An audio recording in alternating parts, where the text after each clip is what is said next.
हिंदी सक्तीच्या विरोधात ठाकरे बंधू एकत्र मोर्चा काढणार आहेत। खासदार संजय राऊतांनी ठाकरे बंधूंचा एकत्र फोटो ट्विट करत मोर्चाची घोषणा केली आहे। एक आणि एकत्र मोर्चा असं राऊतांनी ट्विटमध्ये म्हटलंय। या मोर्चासाठी राज उद्धव एकत्र येणार असं राऊत म्हणालेत। विरोध म्हणजे विशेष म्हणजे पहिले मराठीत मग इंग्रजीत घोषणा करत संजय राऊतांनी थेट अमित शहा आणि देवेंद्र फडणवीसांना टॅग केले। 5 जुलै रोजी मुंबईत हिंदी सक्ती विरोधात मोर्चा काढला जाणार आहे।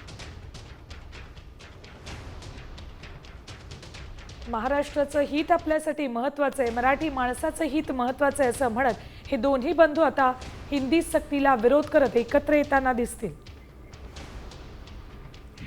तर हिंदी सक्ती विरोधात उद्धव ठाकरे आणि राज ठाकरे आंदोलनाच्या मैदानात उतरलेत।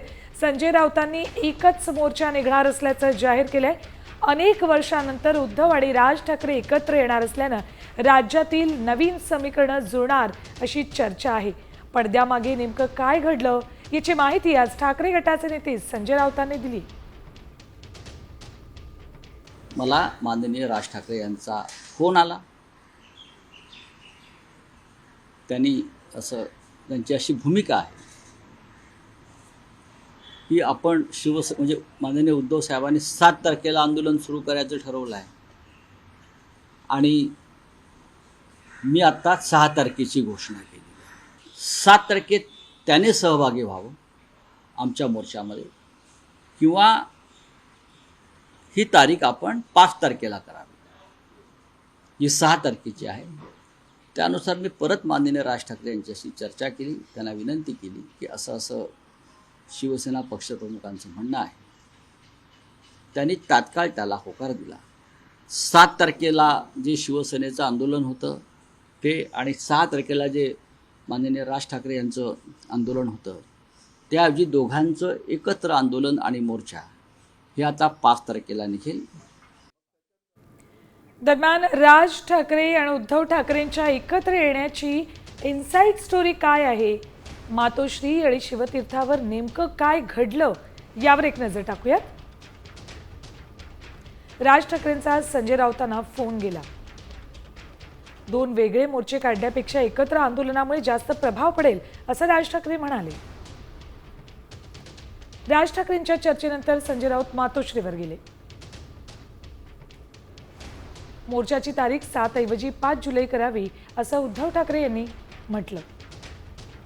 उद्धव ठाकरेंची चर्चेनंतर राऊतांचा पुन्हा राज ठाकरेंना फोन गेला। 7 ऐवजी 5 जुलैला मोर्चा काढण्याची राऊतांनी विनंती केली। संजय राऊतांच्या विनंतीनंतर राज ठाकरेंनी होकार दिला।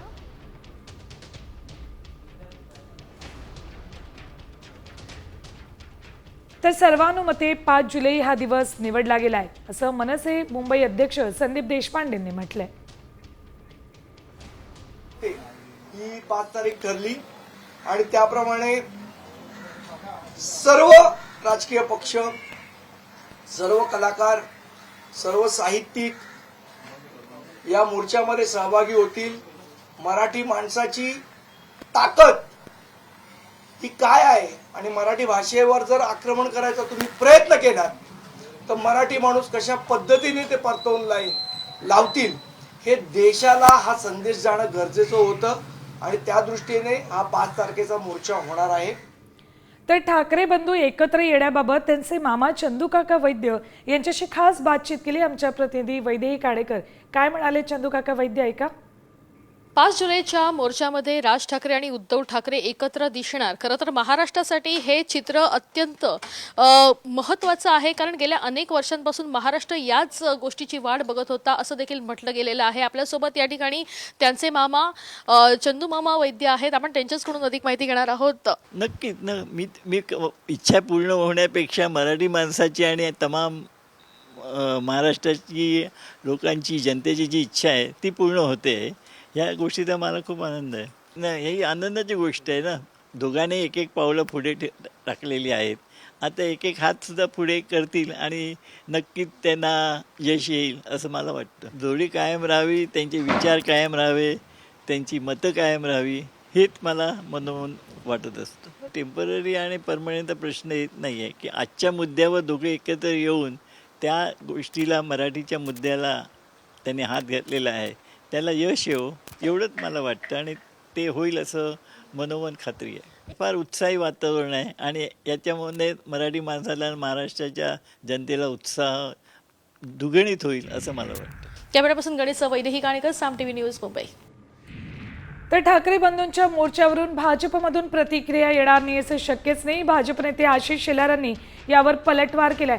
भाजपमुळे मराठीला अभिजात भाषेचा दर्जा मिळाला, तसंच शाळेत हिंदीची सक्ती नाही, ती ऐच्छिक भाषा आहे असं शेलारांनी म्हटलंय.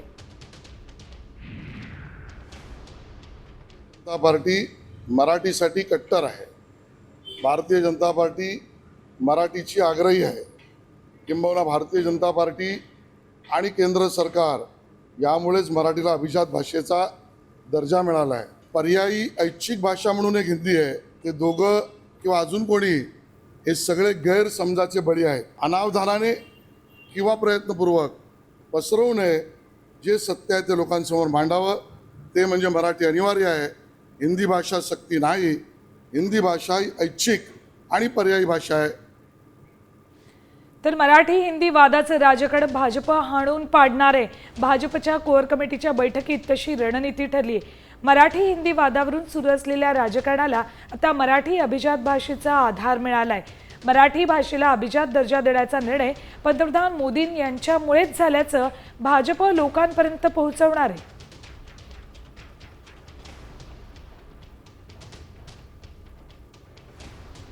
तर हिंदी सक्तीवरून ठाकरे बंधूंनी सरकार विरोधात दंड थोपटलेत. मराठीचा गजर करतोय म्हणून आम्हाला तुरुंगात टाकतील असा आरोप संजय राऊतांनी केलाय. मराठी भाषेसाठी आम्ही जेलमध्ये जायला तयार आहोत असं संदीप देशपांडे म्हणतात.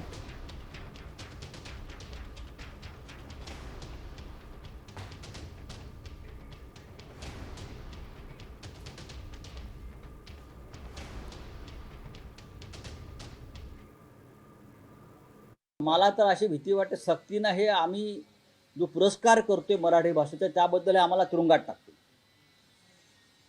कारण हे कोणाची तरी सुपारी घेऊन मराठीचा मुर्दा पाडायला निघालेलं सरकार आहे.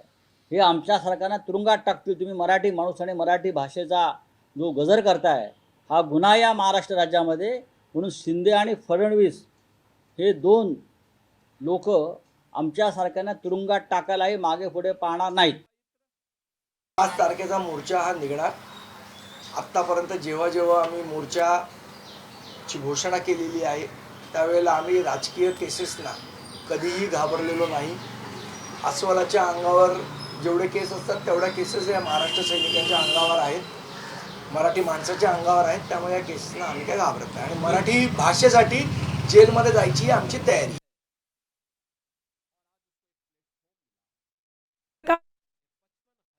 यावेळी हिंदी भाषा सक्ती विरोधात 5 जुलैच्या मोर्चाबाबत ते बोलण्याची शक्यता आहे. 5 जुलैला राज उद्धव ठाकरे एकत्र मोर्चा काढतायत. या पार्श्वभूमीवर उद्धव ठाकरे काय बोलणार याकडे सगळ्यांचं लक्ष आहे. पत्रकार परिषद घेणार आहेत उद्धव ठाकरे आणि या पत्रकार परिषदेमध्ये 5 जुलैच्या मोर्चाबाबत ते बोलतील. हिंदी सक्तीला विरोध करत मोर्चाचं आयोजन करण्यात आलेलं आहे. 5 जुलैला हा मोर्चा आहे आणि या मोर्चाच्या निमित्तानं उद्धव ठाकरे आणि राज ठाकरे हे दोन्ही बंधू एकत्र येताना दिसतील. 20 वर्षांनंतर हे दोन्ही भाऊ एकत्र येताना दिसतील.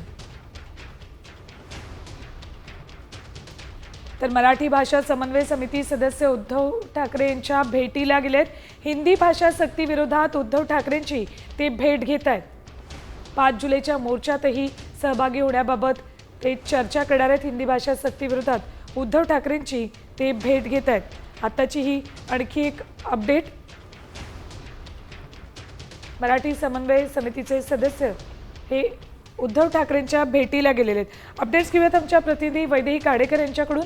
वैदेही, 5 जुलैच्या या मोर्चामध्ये मराठी समन्वय समितीचे सदस्य सहभागी होणार आहेत का? काय नेमकी आत्ताच्या या बैठकीमध्ये चर्चा उद्धव ठाकरेंसोबत ते करतायत? बघा, मराठी भाषेचे अभ्यासक डॉक्टर पवार आणि त्यांच्यासोबत असलेली त्यांची टीम सध्या उद्धव ठाकरे यांना भेटण्यासाठी मातोश्री येथे दाखल झालेली बघायला मिळत आहे. कालही त्यांनी उद्धव ठाकरे यांच्यासोबत बैठक घेतली होती आणि काल उद्धव ठाकरे यांनी पत्रकार परिषद घेऊन 7 तारखेच्या मोर्चाची घोषणा केली होती. मात्र त्यानंतर राज ठाकरे आणि उद्धव ठाकरे यांनी 5 तारखेला हा मोर्चा होणार असल्याचं सांगितलं आहे आणि या मोर्चामध्ये सर्वच सहभागी होणार असल्याचं देखील सांगितलेलं आहे आणि या मोर्चामध्ये दीपक पवार यांच्या समितीने देखील सहभागी व्हावं यासाठी आज उद्धव ठाकरे यांच्यासोबत चर्चा करण्यासाठी ही समिती दाखल झाली असलेले बघायला मिळत आहे. कारण दीपक पवार यांनी 7 ठीक, तारखेला या भेटी संदर्भातले अपडेट्स तुमच्याकडनं घेऊ. तुर्तास धन्यवाद संपूर्ण माहितीसाठी. तर राज आणि उद्धव ठाकरे एकत्र येणार आहेत याबाबतची चर्चा सध्या सुरू असतानाच आता मराठी भाषा समन्वय समितीचे सदस्य उद्धव ठाकरेंच्या भेटीला गेलेत. तर ठाकरे बंधू एकत्र येण्याच्या चर्चेनं जोर धरलाय. त्यात आता ठाकरे सेनेचे खासदार संजय राऊत यांनी एक मोठा दावा केलाय. राज आणि उद्धव ठाकरे मनानं एकत्र आलेत असं राऊतांनी म्हटलंय. त्यामुळे येणाऱ्या काळात राज्यात मोठी राजकीय घडामोड होण्याची शक्यता आहे. एकत्र आलेलेच आहेत. भाषा हा एक महत्त्वाचा विषय आहेच. मराठी माणसाचा स्वाभिमान, अस्मिता, मुंबईवरती होणारं आक्रमण या विषयावर संयुक्त महाराष्ट्राच्या लढ्यात ज्याप्रमाणे आम्ही सगळे एकत्र आलो, मतभेद विसरून राजकीय, त्या प्रकारचा लढा उभं करण्याची गरज दोन्ही प्रमुख ठाकरेंना वाटते आहे आणि त्यात काही चुकीचं असं मला वाटत नाही. त्याच पद्धतीचं आक्रमण मुंबईवर होते. मुंबई ओढण्याचं, मुंबई तोडण्याचं, मराठी माणसाला हद्दपार करण्याचं. त्यावेळेलाही मग संयुक्त महाराष्ट्राची समिती स्थापन झाली. त्यात सगळेच पक्ष एकत्र आले आणि तो लढा दिला. आताही आम्हाला त्याच पद्धतीनं लढावं लागेल आणि या लढ्याचं नेतृत्व शेवटी ठाकरेंनाच करावं लागेल. तर ठाकरे सेना आणि मनसे युतीबाबत शरद पवारांनीही मोठं विधान केलंय. ठाकरे सेना आणि मनसे एकत्र आले तर चांगलं आहे असं विधान शरद पवारांनी केलं. मात्र ते एकत्र येतील की नाही हे मला माहीत नाही असंही ते म्हणालेत. संजय राऊत सांगतात ठाकरे बंधू एकत्र येणार त्यामुळे आणखी चांगलं असा टोलाही त्यांनी लगावलाय. आणि तर चांगलं येतील का नाही मी काही ज्योतिष नाही. आणि तर चांगलं आणि राऊत सांगतात याला त्यामुळे आणखीन चांगलं.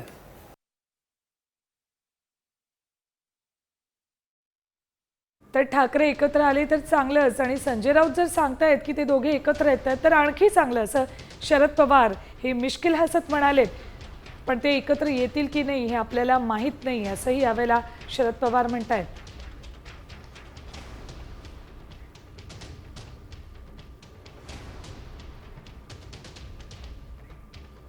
या राजकीय घडामोडींसोबतच इतर बातम्या आता पाहूयात झटपट 100.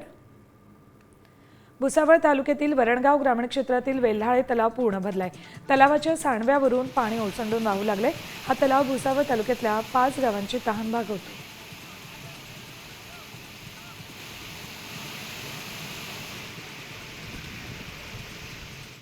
मुक्ताईनगरच्या कुऱ्हा सरकारी दवाखान्याची दुरवस्था झाली.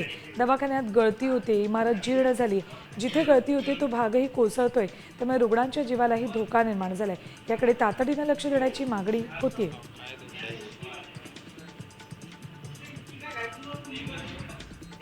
नाशिकच्या मनमाडमध्ये मोकाट जनावरांचा प्रश्न ऐरणीवर आलाय. मुख्य रस्त्यांवर या जनावरांचा मुक्त संचार असतो त्यामुळे नागरिकांमध्ये भीती निर्माण झाली. प्रशासनानं मोकाट जनावरांचा तात्काळ बंदोबस्त करण्याची मागणी नागरिकांनी केली. नाशिकच्या येवल्यातील पाटोद्यात 26 गोवंशांची सुटका करण्यात आली आहे. या ठिकाणी एक व्यक्ती गोवंश चोरून मालेगाव आणि इतर ठिकाणी कत्तलीसाठी पाठवत असल्याची गुप्त माहिती गोरक्षकांना मिळाली होती. त्यानुसार त्यांनी पोलिसांच्या मदतीनं छापा टाकून कारवाई केली.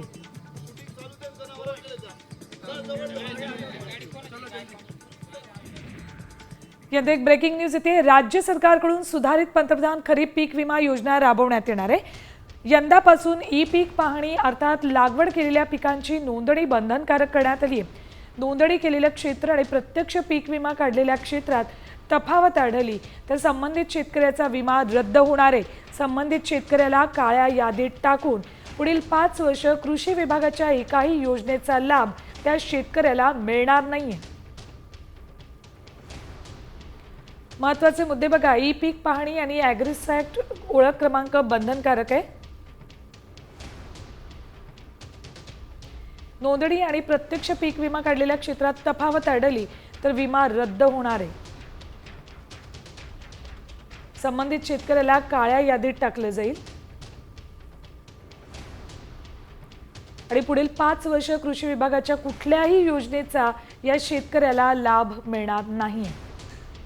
अकृषक, सरकारी, देवस्थान आणि ट्रस्टच्या जमिनींचा विमाही काढता येणार नाहीये.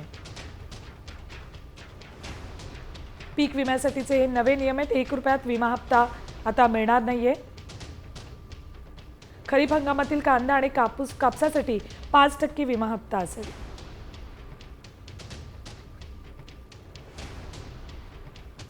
बातमी नाशिकमधून. गंगापूर धरणातून पाण्याचा विसर्ग वाढवण्यात आलाय.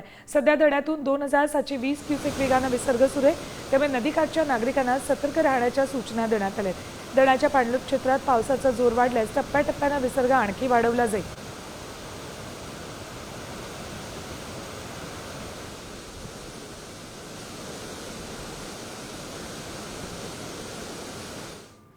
यानंतर बातम्या बघूयात. Monsoon top 20. राज्यामध्ये कोकण, घाटमाथा, पूर्व विदर्भात जोरदार पावसाची शक्यता हवामान विभागानं वर्तवली. रायगड, रत्नागिरी, पुणे आणि साताऱ्याला ऑरेंज अलर्ट दिलाय. तर विदर्भ, उर्वरित कोकण, उत्तर महाराष्ट्र, मराठवाड्यात जोरदार आणि मराठवाड्यातही विजांसह पावसाचा अंदाज वर्तवलाय.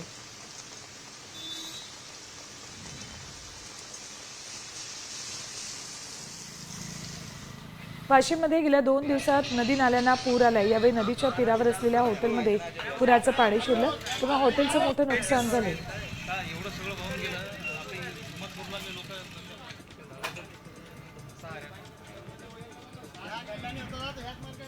वाशिमच्या पुरात अडकलेल्या 5 जणांना सुखरूप बाहेर काढण्यात आले. 2 शेतकरी पैनगंगा नदीच्या पुरात अडकले होते. रिसोड तालुक्यातल्या पेडगावमध्ये पैनगंगा नदीच्या पुरात अडकलेल्या 2 शेतकऱ्यांना वाचवलं. नदीला पूर आल्यानं ते झाडावर चढले होते. तर उतावळी नदीच्या पुरातही 2 शेतकरी अडकून पडले होते.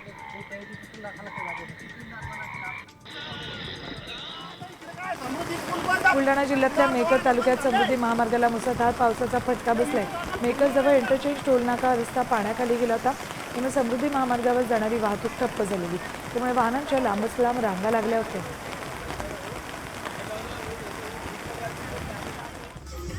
चिखलदरा पर्यटन स्थळावर पर्यटकांची गर्दी होऊ नये यासाठी पर्यायी मार्ग तयार करण्याचा निर्णय घेण्यात आला.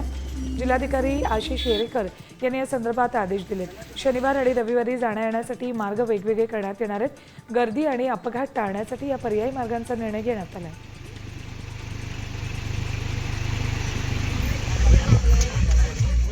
अकोला जिल्ह्यातील बाळापूरमध्ये मुसळधार पावसामुळे नद्या आणि ओढ्यांना पूर आलाय.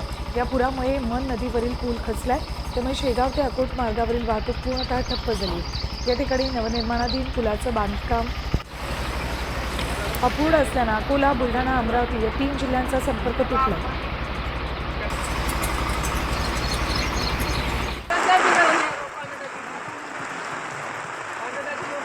अकोल्याच्या बाळापूर शहरात मुसळधार पाऊस झालाय. मन, महेश आणि विद्रुपा या 3 नद्यांचं पाणी शहरात शिरले. अनेक घरांमध्ये पाणी साचले. लोकांना घर सोडून सुरक्षित स्थळी स्थलांतर करावं लागले तर काहींनी घराच्या गच्चीवर आश्रय घेतला. धरंडी या गावात, तालुका पातूर, जिल्हा अकोलामध्ये ना धरंडी गाव आहे. या गावात सगळ्या गावात पाणी घुसलेलं आहे नदीचं. येत्या 24 तासात नागपूर आणि आसपास मुसळधार पावसाचा अंदाज वर्तवला. बुधवारी संध्याकाळपासून जिल्ह्यात सर्वत्र पावसाची रिपरिप सुरू झाली. सावनेर तालुक्यात सर्वाधिक 56 मिलीमीटर पावसाची नोंद करण्यात आली.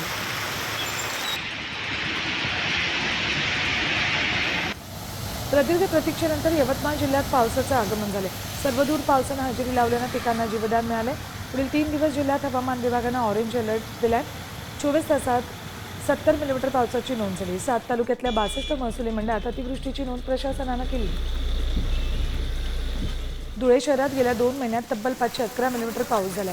शहराची वार्षिक सरासरी 700 ते 750 मिलीमीटर इतकी आहे. मात्र 2च महिन्यात शहरात वर्षाच्या 70 ते 80% सरासरी इतका पाऊस झाला. त्यामुळे गेल्या 50 वर्षातील सरासरी पावसाचा विक्रम यंदा मोडीत निघाला. 23 जूनपर्यंत शहराची जूनची सरासरी 241 मिलीमीटर इतकी भरली आहे.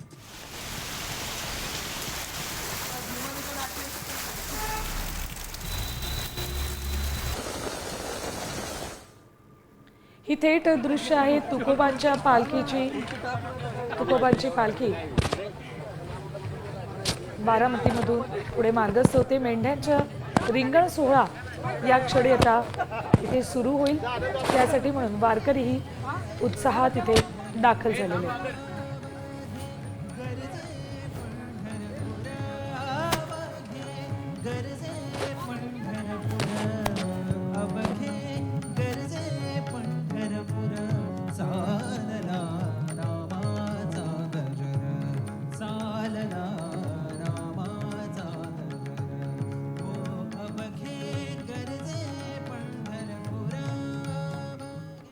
तर मेंढ्यांचं रिंगण सोहळा होईल आणि त्यानंतर परीट समाजाकडून धोतरांचा पायघड्या घातल्या जातील.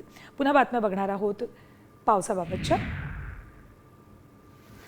खडकवासला धरणसाखळीमध्ये 13.16 TMC पाणीसाठा उपलब्ध आहे. खडकवासला धरणसाखळीतील 4ही धरणांमध्ये एकूण 45.13% पाणीसाठा जमा झाला आहे. यंदा धरणांमध्ये तिप्पट अधिक पाणीसाठा उपलब्ध आहे.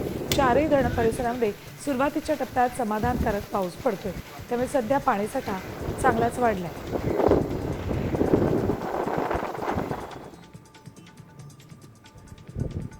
जुन्नर तालुक्यातील सह्याद्रीच्या पर्वतरांगा परिसरात पावसाची बॅटिंग सुरू आहे. माळशेज घाट परिसरात पावसाच्या सोबतीला हिरवागार निसर्ग पांढऱ्या शुभ्र धुक्यानं बहरलाय.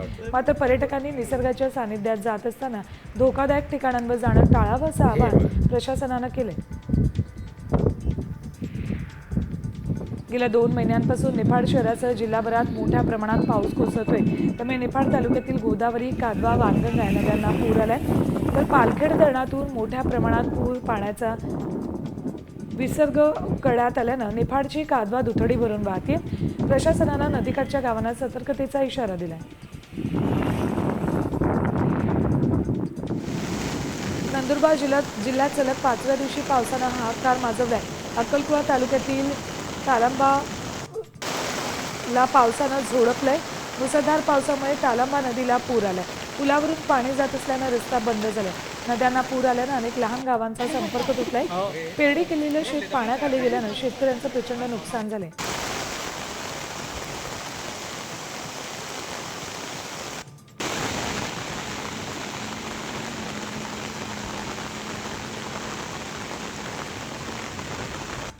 यानंतर एक ब्रेकिंग न्यूज येते. अहमदाबादमध्ये जगन्नाथ यात्रेदरम्यान हत्ती गेल्यामुळे चेंगराचेंगरी झालेली. डीजेच्या मोठ्या आवाजामुळे हत्ती अनियंत्रित झाला आणि सैरावैरा पळायला लागला आणि आजूबाजूच्या लोकांमध्ये त्यामुळे गोंधळ उडाला. 3 हत्ती नियंत्रणाबाहेर गेल्यानं गर्दीत उपस्थित असलेले लोक इकडे तिकडे धावायला लागले.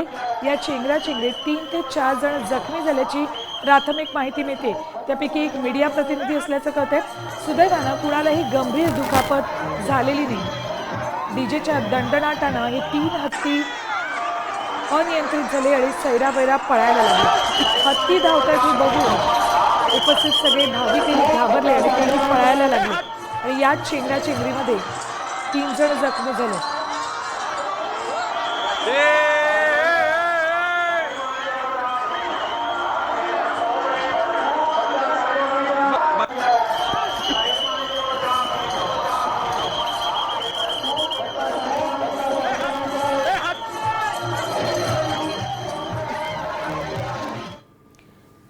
तुमच्याकडे बाईक असेल तर तुम्हालाही आता टोल भरावा लागणार आहे. होय, आता बाईकलाही टोल टॅक्स लागणार असल्याचा मेसेज व्हायरल केलाय. त्यामुळे खरंच असा निर्णय घेण्यात आलाय का याची आम्ही पडताळणी केली. त्यावेळेला काय सत्य समोर आलं पाहूया. बाईकला भरावा लागणार टोल.